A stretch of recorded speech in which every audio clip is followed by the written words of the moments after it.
एक बार की बात है, एक सुदूर पहाड़ी मठ में एक बुद्धिमान और अनुभवी भिक्षु थे जो कई वर्षों से ज्ञान के मार्ग का अध्ययन और अभ्यास कर रहे थे।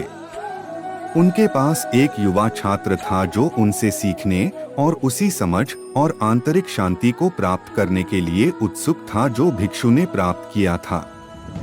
भिक्षु ने छात्र को वास्तविकता की प्रकृति और सच्चेस्व के बारे में पढ़ाना शुरू किया।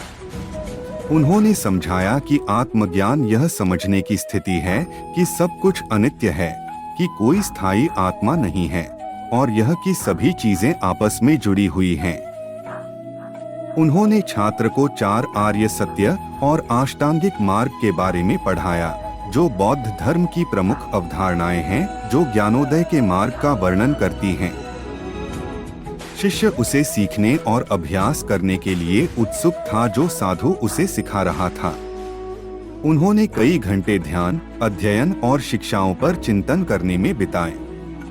वह धीरे धीरे यह समझने लगा कि उसका सच्चास्व उसका भौतिक शरीर या उसके विचार और भावनाएं नहीं था, बल्कि एक ऐसी अवस्था थी जो उन चीजों से परे थी।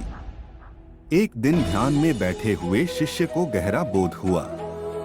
वह समझ गया कि सब कुछ क्षणभंगुर है और वास्तव में उसका कुछ भी नहीं है। उसने महसूस किया कि उसका सच्चास्व उसके आसपास की दुनिया से अलग नहीं था, बल्कि उसका एक हिस्सा था। उसने अपने ऊपर शांति और समझ की गहरी भावना महसूस की। छात्र भिक्षु के पास यह बताने के लिए दौड़ा कि क्या हुआ था।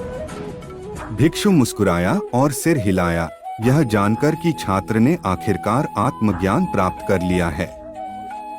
छात्र भिक्षु के मार्गदर्शन में अभ्यास और अध्ययन करता रहा, लेकिन अब उसने ऐसा आनंद और समझ के साथ किया जो उसने पहले कभी महसूस नहीं किया था।